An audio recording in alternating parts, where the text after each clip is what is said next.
Smooth everything.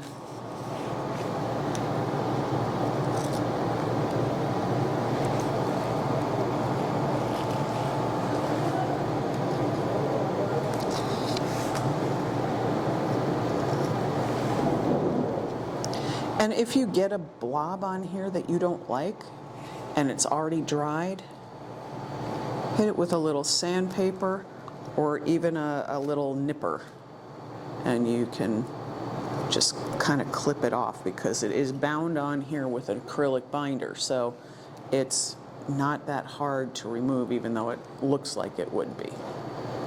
Alright, so I have all 4 sides done. And then the thing I need to do is I need to adhere my seashell on this. Now you can put it dead in the center, you can put it wherever you want. I'm going to drop this one in the center. Now, I'm pressing